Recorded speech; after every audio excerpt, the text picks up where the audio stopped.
নমস্কার, vibe and ব্লগসের প্রথম ভিডিওতে আপনাদের স্বাগত জানাই। সামনেই দোল উৎসব, বাঙালির আরেকটি প্রাণের উৎসব, যেটি শুধু বাংলার নয়, পুরো বিশ্বের এক আনন্দ উৎসব। বসন্ত মানে প্রকৃতি যেন নতুন রঙে সেজে ওঠে। গাছের পাতা, ফুলের রং, মাটির গন্ধ সব কিছু মিলিয়ে যেন আমরা উৎসবে মেতে উঠি। দোল উৎসব কিন্তু আবির ছাড়া অসম্পূর্ণ।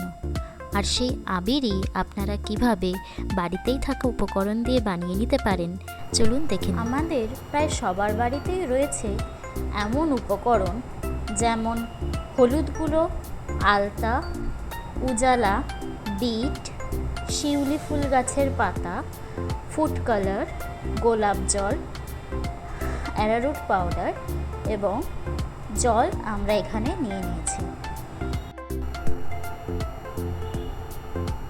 এবার একটি বাটিতে আমরা কিছুটা অ্যারারুট নিয়ে নিলাম। আপনারা আপনাদের পরিমাণ মতো অ্যারারুট নিয়ে নেবেন, যতটা আবির আপনারা বানাতে চান। এরপরই এখানে আমরা ফুড কালার ব্যবহার করছি।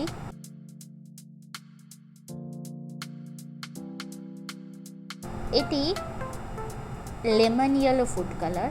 কিছুটা পরিমাণ লেমন ইয়েলো ফুড কালার আমরা এখানে ব্যবহার করব এবং এটিকে ভালোভাবে আমরা মিশিয়ে নেব।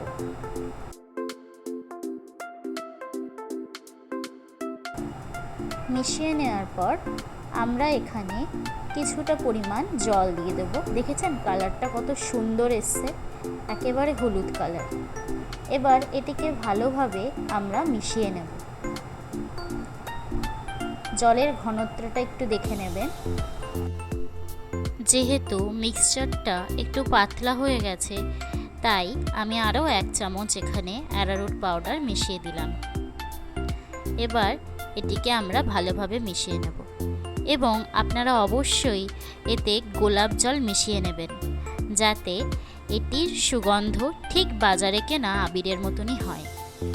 এবার মিক্সচারটিকে একটি প্লেটে রেখে আমরা এটি রোদে দিয়ে দিলাম। একদিন রোদে শুকিয়ে নিয়ে মিক্সচার গ্রাইন্ডারে গুঁড়ো করে নিলেই আপনারা বাজারের মতো ভেষজ আবির তৈরি করে নিতে পারবেন।